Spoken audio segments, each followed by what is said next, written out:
Olá, salve, salve! Vamos hoje numa agradável conversa com o meu amigo Celdo Braga, que o nome das pessoas vão mudando, né? O cara é multifacetado, em síntese, é uma pessoa que tem muitos predicados, uma pessoa que tem muitas coisas. Polivalente. Polivalente, é tudo palavra antiga, né? Isso. Tem uma palavra nova que eu não me lembro qual é a nova palavra que eles chamam, né? Aquela pessoa que está em tudo quanto é sistema de comunicação, mas não importa. O Celdo está em todas, mas continua numa, que é a amazônica. Exatamente. Essa aí não muda nunca. Celdo, uma das coisas que você desenvolveu na tua vida e que eu acho extraordinário é você tirar da natureza o som da natureza. Começou quando o que a gente chama de bioinstrumentos. Como é que surgiu essa concepção? Primeiro surgiu lá em Benjamin Constant, sem eu denominar isso, sem ter noção disso, né? Eu comecei a formação do grupo Raízes Caboclas com uma atabaque que me deram que era furada, eu coloquei ali um couro de gato maracajá para tapar o buraco como ornamento. Um aruré, que é um chocalho tipuna, que eu ganhei de presente numa festa da Moça Nova em Belém dos Solimões. E uma taboca que um aluno tinha feito com 2 gomos de taboca, que a gente passou a chamar de piau ticado, que era uma espécie de um bongozinho tocando 2 ritmos, né, 2 sons. Dois tons diferentes, né? Diferentes, variados, né, que o Heriberto, quando assumiu aqui a condição de percussionista em Manaus, tocava nele. Então a gente já começou, e 2 violões simples, violão tonante, quando nós chegamos em Manaus, assim, a simplicidade dos instrumentos era realmente até comovente, porque em termos referenciais os violões tonantes eram os piores violões que a gente podia ter, mas a gente chegou com eles e cumpriu a missão. Com o tempo do Heriberto fazendo parte desse processo, a gente querendo expressar mais a ideia da cuia, a ideia que a gente ouvia o som da cuia tirando água da canoa, esgotando a canoa, esse som que faz parte da nossa memória. E o Heriberto tem uma imagem interessante que eles chamavam de bocó, aqui na região do Altazes, a cuia, aquelas cuias grandes, emborcadas numa vara para secar. O vento batia e o vento passando pela boca desses bocóis, dessas cuias, fazia um som diferente, e isso marcou também a referência do Heriberto Barroncas nesse sentido desses instrumentos. E na ocasião ele colocou 3 instrumentos, um bacuia, um outro choco, que era uma cuia grande, cheio de caroço de açaí, e a gente socando com um porretezinho fazia choco, né? Chamava de choco, né? E o bacuia que a gente fazia, ele como se fosse tocando numa bilha, tocando, e mais um outro instrumento. O Raízes, que queria o sucesso nacional, alguns membros do Raízes, né, imaginava que o grupo fosse alcançar um sucesso nacional pela musicalidade aqui do Amazonas. Isso não aconteceu. Não aconteceu até porque não é uma vocação do projeto. O projeto nasceu como nasceu ali o Quinteto Violado, a banda de pau e corda, grupos que fizeram referência, o próprio Waikiki, que é um grupo que fazia parte instrumental de uma forma fabulosa, criando os seus instrumentos. Então, baseado nessas referências, a gente sabe que o trabalho do Raízes ia se firmar dentro de um ponto de vista cultural, como foi a minha inspiração como o grupo Caverá do Rio Grande do Sul, né, que era um grupo nessa linha, cantando os seus valores tradicionais. Então, eu sabia, desde a formação inicial, que o grupo nunca seria esse grupo vedete, né, do referencial nacional fazendo sucesso. Não, porque ninguém lá fora gosta do Amazonas do ponto de vista cultural. Isso é verdade. Gosta-se do Amazonas de uma forma de imagem que até hoje lá eles concebem como se nós fôssemos índios, tanto é que quando em 79 eu fiz o curso no Rio Grande do Sul, o fato de eu dizer que era do Amazonas começaram a me chamar de aritana, que era o índio que passava Era o que estava na moda, na televisão. Eu não tenho muita aparência de índio, né? Tenho uma ascendência nordestina. Mas assim, então há um certo preconceito em relação à imagem amazônica, né? Então ninguém vai abraçar uma coisa sem conhecer profundamente.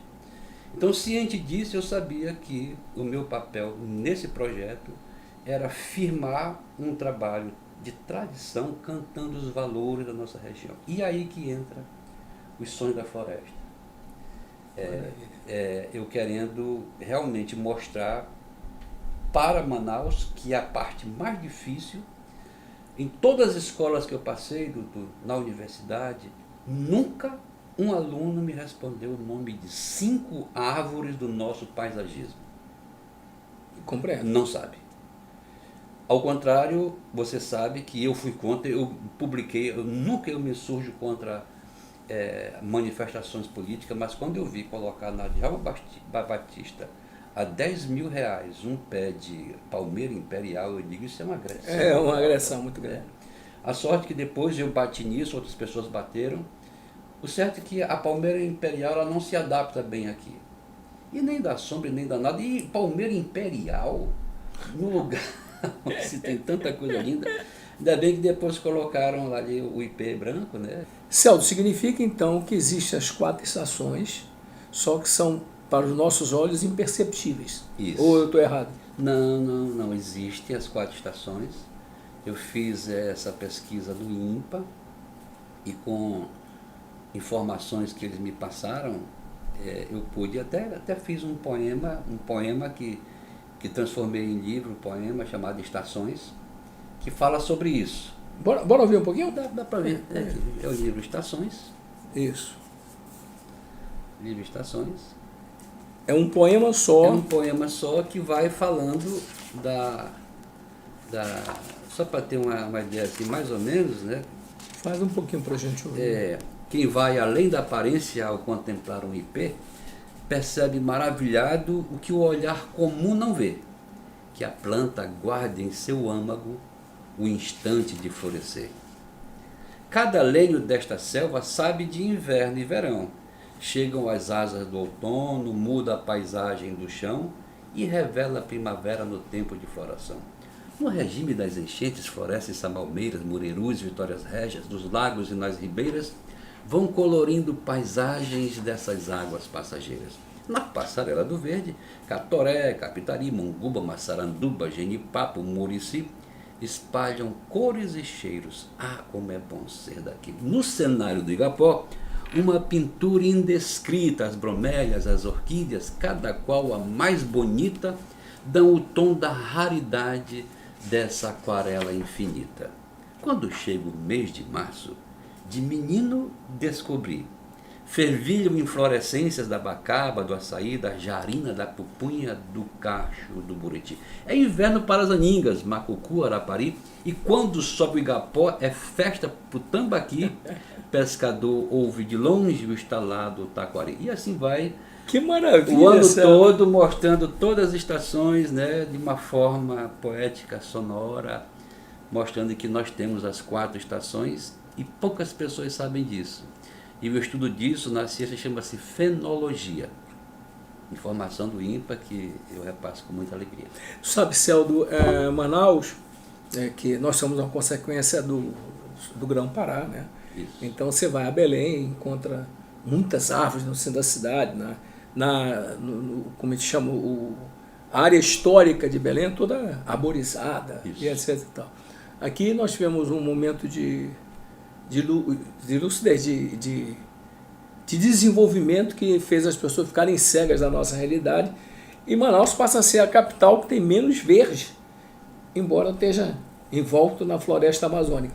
Conforme um dia, eu acho que você que me disse, que me falou, é que a vantagem e desvantagem de ter em quantidade em volta nos dá a aparência da perpetualidade. Acha que nunca vai acabar. Em vez de te proteger, tem ali, para que eu vou me preocupar? Isso é um negócio muito interessante. Mas eu vou contar uma história do Celdo, ele não sabe dessa história que eu vou contar, porque, como é que é as palavras? Quem bate não lembra, quem apanha não esquece, né? Esquece. Na primeira entrevista que eu fiz ao Celdo, em um determinado momento, e eu vou procurar, eu tenho essa imagem, Celso. O Celso disse, não, vamos ver um canto no pássaro. Aí eu fiquei olhando para o lado do outro e ele pegou isto aqui e fez o canto no pássaro. Está registrado na minha história, na minha memória. Poxa. Lógico, eu estou falando bater, estou brincando, não tem nada a ver. Mas essa é uma inspiração para fazer instrumentos da natureza, Celso? Não, isso aqui, na verdade, isso remonta... Provavelmente não é o mesmo que eu te entrevistei. Não, isso aqui remonta à Grécia. Isso eu guardo como carinho, porque em Manaus, uma ocasião, o Tomazelli, que fazia o som aqui, grande né? Tomazelli, amigo, né? Ele disse, Celdo, eu tenho um presente para te dar. E ele acabou me dando de presente uma ocarina. E ocarina é uma flauta que remonta à Grécia, uma flauta bojuda, pentatônica. E eu quando peguei aquilo, eu vou ter que utilizar. E comecei a usar como símbolo pelo presente do Tomazelli. E comecei a ver que dava para imitar os passarinhos com aquilo ali, principalmente o surucuá. E aí eu deixei de usar no dia a dia, porque passou a ser muito conhecido. Eu passava na rua, as pessoas, é isso mesmo. Apita para mim. É isso mesmo. Com certeza, Celso. Apita para mim. Aí eu guardei. E essa aqui lembra um pouco a minha esposa, né, que é a Piaçoca, que tem um pássaro aqui. Eu comprei na casa do Neruda, no Chile, quando há 6 anos eu estive lá fazendo uma visita. E hoje eu tenho uma coleção de ocarinas. Por exemplo, o Oscar Ramos foi para a China e trouxe essas ocarinas da China para mim. Olha que coisa maravilhosa. Então, eu passei a ter uma coleção de ocarinas de vários lugares que as pessoas trazem para mim. Mas aí vem a grande pergunta que para mim já começa a soar assim, de certa forma pesarosa. Para quem eu deixarei as minhas ocarinas? Porque elas fazem sentido para mim, né? Jacó, eu penso a mesma coisa, meu amigo Jacó. Eu digo, olha, Jacó, pô, Celso, nós somos da mesma idade mesmo. Eu ganhei a tocha olímpica, né? Guardo com muito carinho e tal, mas o que eu penso é o seguinte, acho que vai ser a primeira coisa que meus filhos vão vender quando eu desaparecer, né? Pois é. Quem vai ficar com aquela tocha, né? É o que você fez aqui, entendeu? Mas não, Celso, a gente não faz para que fique, não fazemos para usar mesmo, né? A ideia é essa, porque o usufruto disso tem uma história simbólica, e só quem sabe dessa relação simbólica e do valor simbólico somos nós. É verdade, você tem razão. Quem que vai imaginar que eu carrego um gesto do Tomazelli até hoje que passou a ser um símbolo na minha vida, né? Isso lembra o Jô Soares, como é que ele dizia? Não era o Jô Soares, o Jô Soares. O jogador de futebol passava, pô, faz embaixadinha aí pra mim. Você já pensou, onde eu for, o cara, conta uma piada pra mim, João? Tu já pensou o negócio? É isso que você acaba de dizer, isso é verdade. Isso. Tanto verem você fazer, não tinha jeito, a pessoa cria intimidade, e graças a Deus tem intimidade. O ruim, eu costumo dizer a pessoas que ruim é que se um dia eu encontro alguém, me deu um murro e disse, pô, tu não presta. Graças a Deus, onde eu encontro, Dudu, gente legal. Legal, né? É verdade. Nós plantamos e colhemos a nossa árvore. Plantou mal, colhe mal. Plantou bem, colhe bem. Por isso que você continua fazendo sucesso, porque a sua raiz não foi modificada. A sua raiz é a mesma. O que tu faz é aprimorar, vai levando mais, como diz a americana, roots é a mesma. É aquilo da essência que você nasceu, mensagem da família, dos amigos, dos colegas. Nós somos o resultado daquilo que nós aprendemos aonde nós convivemos. Né? E você tem feito esse... É verdade. Dudu, eu gostaria de fazer aqui um parêntese e pedir para você a permissão de fazer um registro dessa ausência, que é um poema chamado Ausências, que eu registro em Manaus, e eu sempre procuro chamar a atenção das pessoas. Como eu sei que o seu programa é bastante prestigiado, é um poema que registra essa ausência do manauara, do manauense, né, com os seus valores, né? Isso. E eu pergunto sempre das pessoas, o que se parece contigo em Manaus? E a pessoa se surpreende, o que se parece com a gente dentro desse contexto histórico e cultural do Amazonas? E eu tenho um poema que faz um pouco que reclama um pouco disso. De tanto ver Manauara ficar de costas para o rio, falar que nem carioca, negar o valor, o brio de ser filho desta terra, sinto no peito um vazio. Manaus, a Paris dos trópicos, Boulevard de Flamboyant, não quer ser Porto de Lenha, esqueceu seu Deus Tupã, trocou o gosto da ingá pelo sabor da maçã. Aprendeu a comer churrasco, pizza com catupiry, tucunaré, escabeche, peixe cru, a sushi, deixando lá de escanteio o caldo do jaraqui.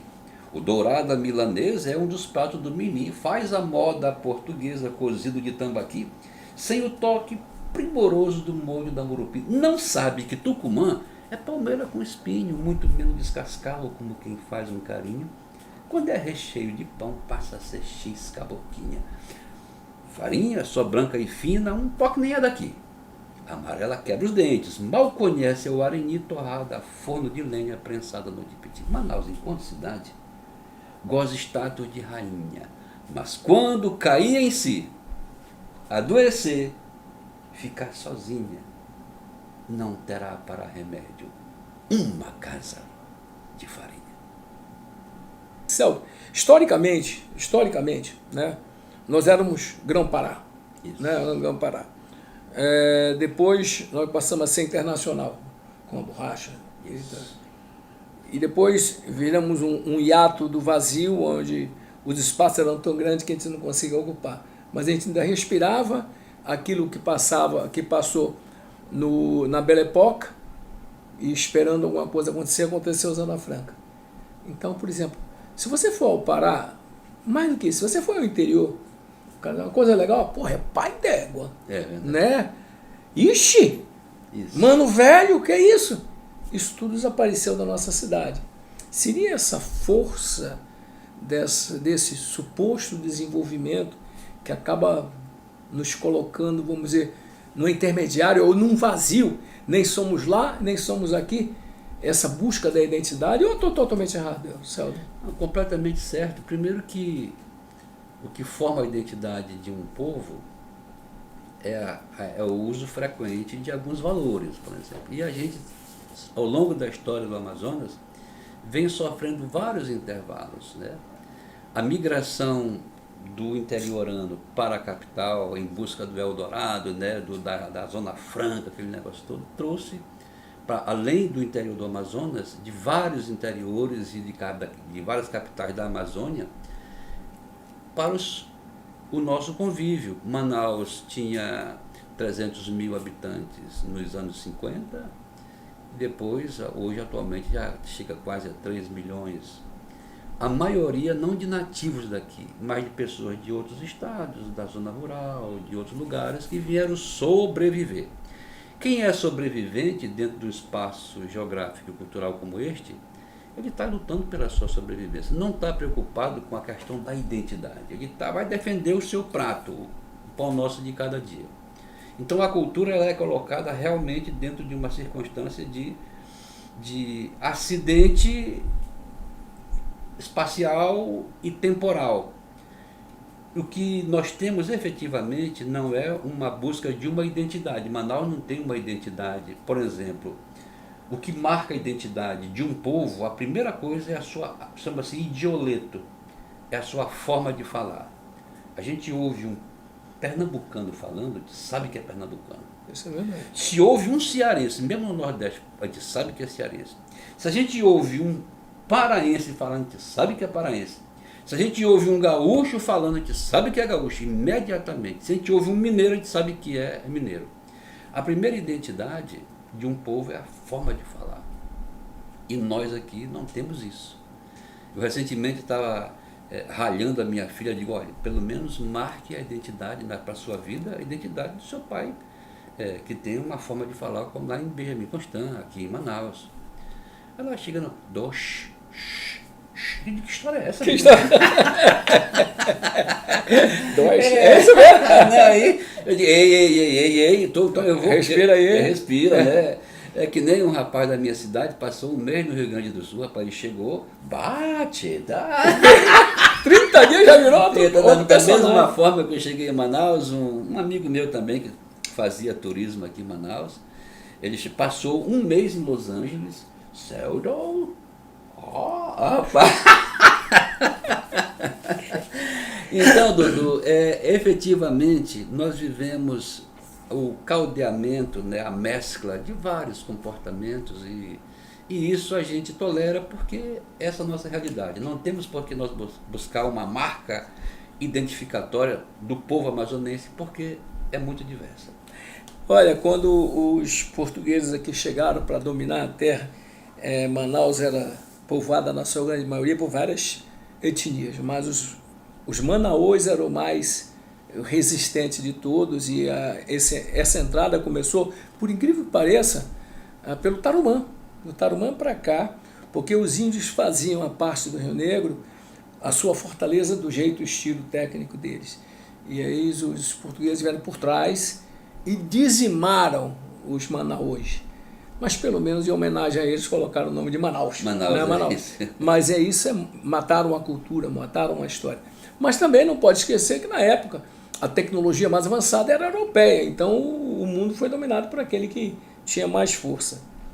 E aí eu volto o Celden, a gente conversa o ano inteiro, né? Então eu vou falar com o Celden, ele tem esse mostruário de algumas das suas obras na busca do som da natureza, feito pela natureza, porque são todos materiais que são captados na natureza e servem para sons diferentes e propósitos diferentes, quer seja para música, quer seja para ópera, quer seja para, vamos dizer, apresentação teatral, ou mesmo para demonstração daquilo que é possível você buscar na natureza. E esse catálogo aqui traz ao Celdo alguns dos sons que ele conseguiu fazer e conquistar. E com a tecnologia ele vai nos mostrar, contando da história que ele sabe contar, como que esses sons são vistos e ouvidos. Eu só pergunto à produção se eu deixo assim ou se eu... Então eu vou fazer de frente para ele e depois a gente filma, é isso? Então vamos lá.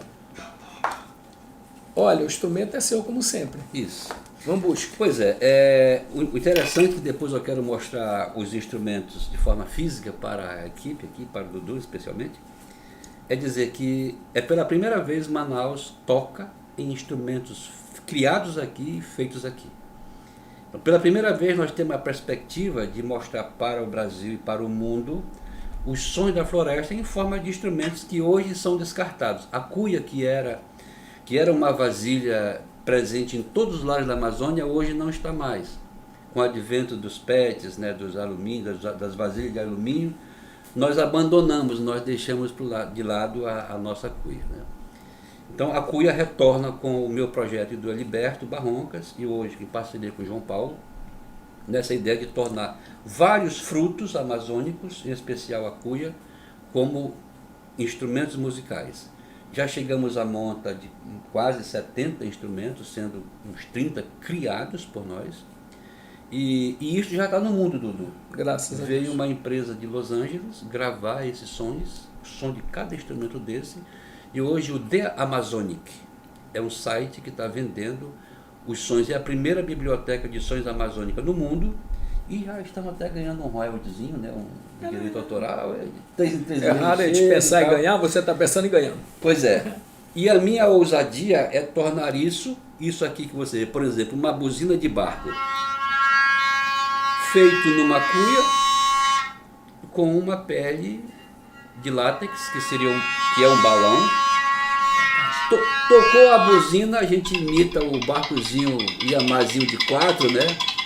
Que é tão presente nos nossos rios da nossa Amazônia. Parou na beira do rio, dá para ouvir os sapos, as pererecas, né? E às vezes um pouco mais de longe o som do gavião preto, do cancão, né? Dá para, se chegar num tapiri de palha, ouvir o som da chuva tocando na palha. E também aqui temos muitos igarapés, riachozinhos, né?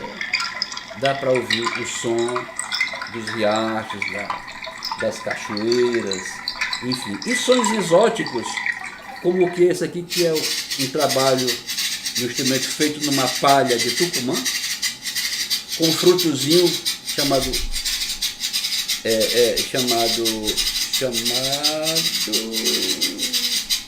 Deu uma falhazinha aqui, mas fabácea. Fabácea, ouriço de Tauari, uma forma de chefe criando a palhafusa, com palhas, muita coisa com palha. Enfim, temos aqui 48 instrumentos com pica-pau, mesmo uma semente de cumaru, que é pequenina, dá para você tirar um som único. Visivelmente é pequeno, mas nós temos várias sonoridades que remetem a essa memória de sons da floresta. Então, Celdo, tu vai em busca do som ou você apanha material e tira o som? Não sei qual é o teu procedimento de criação. 37 anos da minha vida eu passei no interior, cacei muito e andei muito pela floresta, viajei muito pelo interior. Então, na minha época, Dudu, os nossos heróis eram os caçadores. Isso. Eles me contavam, o seu Arthur Forte, os Pierre, me contavam histórias fantásticas da floresta. Então, cada menino de Benjamin queria ser um caçador, um bom caçador. Então eu já procurava saber pelos sons, imitar, para chamar a cutia, para chamar a anta. Então eu faço isso, hoje inclusive. Eu faço o próprio instrumento que imita para chamar e vem.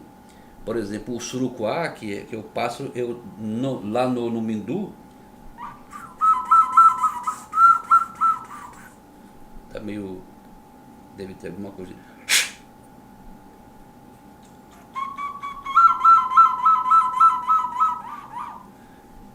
Esse som, o surucuá ouve e ele vem bater em cima, que é um pássaro territorialista, e ele vem porque, tem um cabo aqui querendo invadir minha área. Minha área, né, ele vem.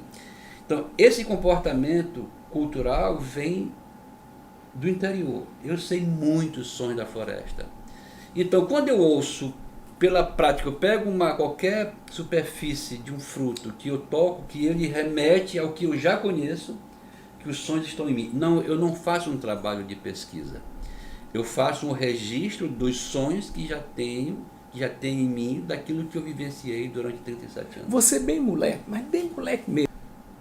Fora os passos da sua mãe, do seu pai, tua casa na madeira? Interior da casa de madeira? Sim, madeira. Casa de madeira. Cheguei a morar, inclusive, em casa de chão batido. Que vai... Um esforço mental aí, os primeiros sons que você catalogou na tua cabeça. Pô, meu amigo, o som do púcaro, nem sabia que era púcaro, né? Da gente puxando da água do pote, aquilo é um som maravilhoso, né? O som, eu carreguei muita água na minha vida, da gente jogando o balde dentro da cacimba, aquele som depois vindo, são sons memoriais que ficaram, eu tenho poemas para isso também, e eu registro tudo isso, essa minha memória infantil, né, infanto-juvenil, são sons que marcaram a minha vida, por exemplo. Agora, nada mais cruel, e para mim eu morava numa casa de madeira, e quando vinha o temporal de Santa Rosa, que eu ia para debaixo da cama da minha mãe com medo do telhado cair em cima da gente, né? Então o som do vento batendo, aquele vento forte, né? Aquele negócio todo. Então são vários sons, muitos sons. Agora nada mais especial, e eu fiz isso com muito carinho com uma atriz global, há 9 anos atrás, com a Cristiane Torloni, eu fazendo um recital para a equipe dela, lá no Tumbira. Eu falei que o carinho mais primoroso do homem com a sua companheira, com a sua namorada, enfim, é dar um banho de cuia na canoa, dar um banho de cuia na fêmea, né? Aquele som caindo pelo corpo da mulher e reverberando no fundo da canoa, isso é mágico, isso é melodia, que aquelas coisas que fazem fora... O Celdo está dizendo que este é o preâmbulo de um ato maravilhoso de uma criança que poderá nascer. Que depois vem o chave-chave. Ô, Celdo, olha, a gente falaria o ano inteiro aqui. Obrigado pela tua presença, Celdo. A gente vai ainda, durante a nossa entrevista, não está mostrando o material que você explicou, que você falou aqui, mas eu fico muito feliz em poder contar com você no nosso programa. Olha, Celso, a Rede Amazônica está sempre à sua disposição, você sabe disso. Esse é um dos nossos ícones importantes de manter as nossas raízes vivas e inteiras. E a gente tem a honra e a satisfação de entrevistá-lo. Celso, obrigado. Celso. Obrigado também pelo carinho. Vamos já? Olha, eu quero dizer a você o seguinte, esta e muitas histórias você vai ouvir aqui. Uma paixão que não cabe no peito, dá vontade da gente cantar, espalhar pro mundo inteiro, Amazonas sempre vou te amar. Somos da terra com muito orgulho, somos a força que move o futuro. Amazonas, não troco por nada, Amazonas, a gente é de casa. Samel, felizes por fazer parte dessa história. Amazonas. Um dos meus objetivos com a criação de instrumentos amazônicos ou bioinstrumentos amazônicos é revalorizar a cuia em nossa existência, né? Então, a cuia, que era uma simples vasilha, passa a ser agora um instrumento musical com uma sonoridade ímpar. E começamos por ela. Uma cuiazinha pequena, da minha safra, aqui eu acho que eu sou o único amazonense que tem dentro de casa um pé de cuia, isso pode ser mostrado para vocês. E essa baqueta, que é feita com a bolinha do desodorante Rolon, dialoga muito bem com ela.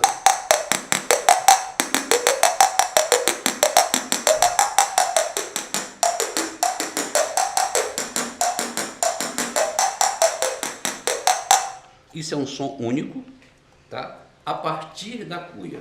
Com essa ideia dessa sonoridade, a gente vai também buscando outras perspectivas sonoras. E o primeiro instrumento que eu elaborei não é da minha criação, isso é um tambor de mola. Mas quando a cuia estava pequena, eu coloquei uma braçadeirazinha nela, e este formato da cuia deu ao tambor de mola um som único, um som em Mi.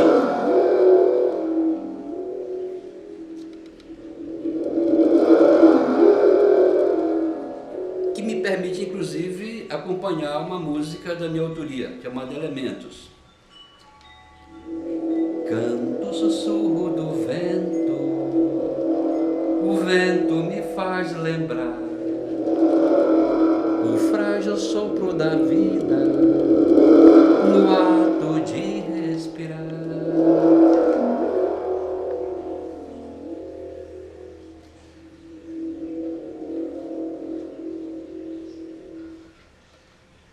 Um instrumento que é para registrar também a participação do meu companheiro João Paulo. Esse instrumento foi adotado pelo Estado, pelo governo do Estado, como um brinde a ser oferecido para os visitantes. Tem aqui um texto que eu falo que seria o nosso muiraquitã sonoro, porque ele imita o coachá dos sapos e pererecas. Então, os visitantes levam do Amazonas o som do sapo, que, segundo conta, as Amazonas davam para os índios guerreiros que elas mais gostavam, um muiraquitã com formato de sapo. E aqui dentro vai plumas de munguba, uma árvore que agora está dentro do paisagismo de Manaus, para sugerir a suavidade, a delicadeza da nossa acolhida. Então, o governo já adotou isso como uma forma, pelo menos neste momento, nesta administração, uma forma de dar presente estes instrumentos. É uma coisa que me remete a um som que a gente tem uma tradição muito nordestina também, uma influência muito forte. Isso aqui eu chamo de zabumbó, que é uma zabumba em miniatura feita com 4 palitos e na ponta caroços de açaí, e tocada com uma baqueta, que era de borracha, bolazinha de borracha, que é brinquedo.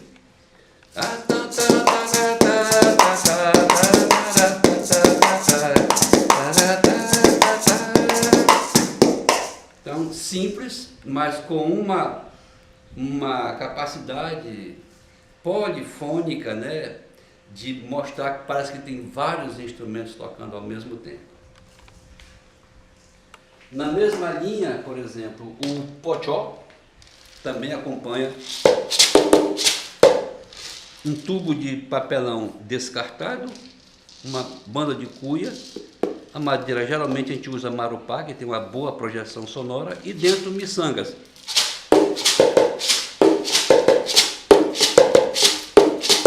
Pandeiro é coisa comum, em todo barraco tem, não custa muito dinheiro, nem custa fazer também. Simples, profundamente interessante. Luiz Prata, um amigo nosso parentinense, também fez o que eu chamo de tambor de mão ou tambor de cuia.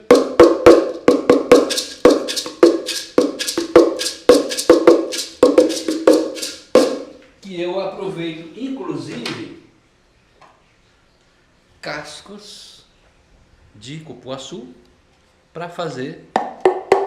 Todos os cupuaçus nossos, a gente joga a casca no mato e é uma matéria-prima fabulosa, além de uma boa aparência, que o nosso projeto preconiza também a condição de que o instrumento seja um objeto de arte, que sirva até para decoração.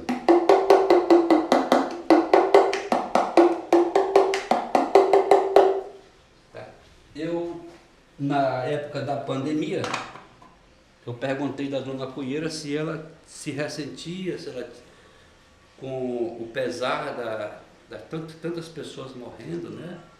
E ela disse que sim. Isso numa conversa aqui de um plano mais imagético, né? Mais subjetivo. Eu digo, a senhora chora? Ela disse, chora. Comecei o choro, aí no outro dia veio a ideia de arrancar o choro da cuieira.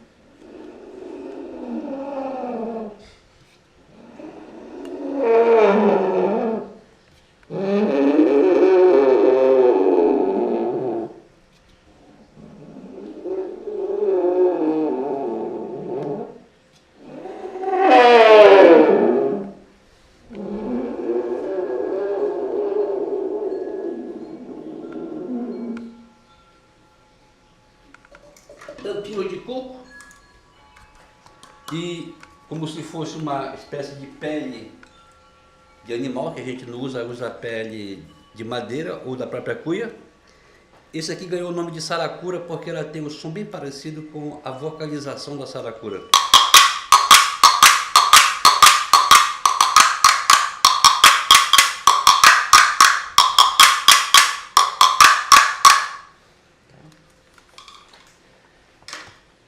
Fava maraca, muitos instrumentos já vêm prontos da floresta. Isso aqui é uma fava, uma faveira. Geralmente eu recolho lá no Musa, tem um amigo meu que recolhe para mim. Essa aqui estava bem deteriorada, eu fiz aqui uma adaptação, mas ainda deu para fazê-la com o instrumento. Aqui dentro tem uma bolinha de gude, uma peteca. Isso aqui para imitar uma toada é interessante.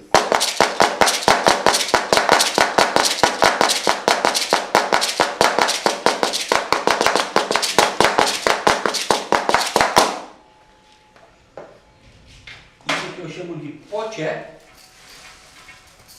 poché, uma varetazinhas de fibra, basicamente para o enfeite, adorno, né? Também uma fatia de cuia,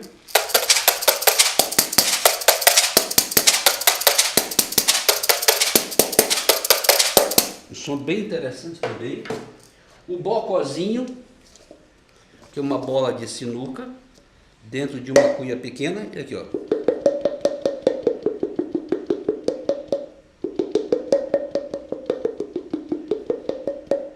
Um som bem interessante também. Este aqui também nessa direção da boca, que é uma castanha de macaco, de coco.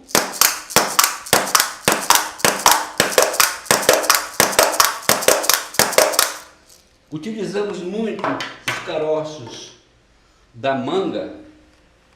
O caroço de manga, a manga é da Índia, mas muito bem adaptada aqui à nossa região. Isso para acompanhar uma salsa maravilhosa.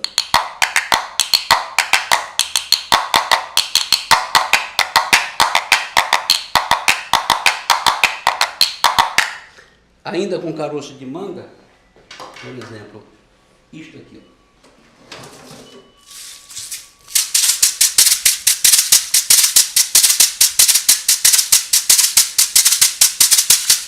Eu chamo de carrito, que seria do carrom, né, que é aquele instrumento que é muito utilizado hoje pelos percussionistas, uma caixinha simples de madeira e atada numa cuia como caixa de ressonância.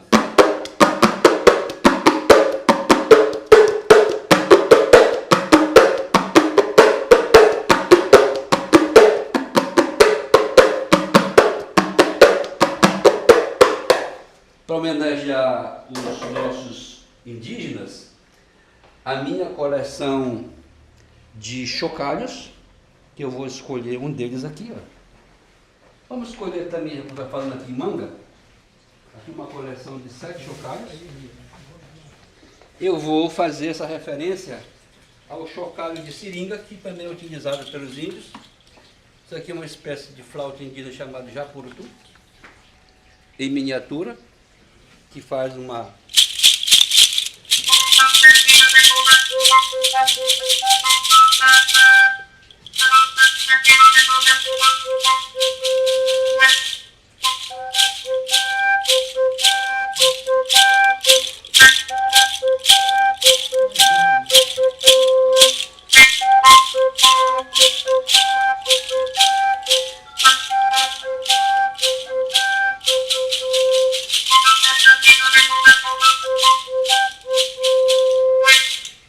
E eu gostaria de encerrar mostrando um outro projeto, que é a luteria, com 2 parceiros que eu tenho, que é o Jean Dantas e o Edson Silva, que fez uma escola com a minha iniciativa de luteria durante 5 anos lá em Maraã, e na minha cidade também, gerando este instrumento aqui, ó. Registrando uma canção que minha letra, um poema meu musicado pelo Sérgio Souto.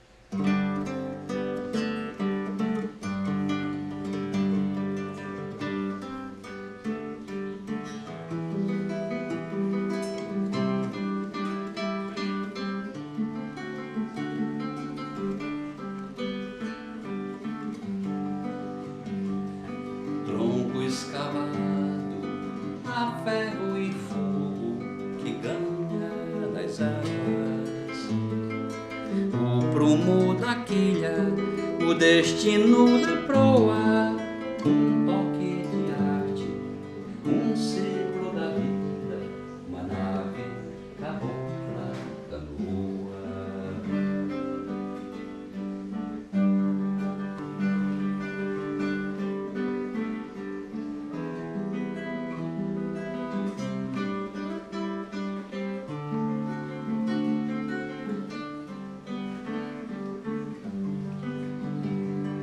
Tronco escavado a ferro e fogo que ganha nas águas, o prumo da quilha, o destino da proa, um toque de arte, um ciclo da vida.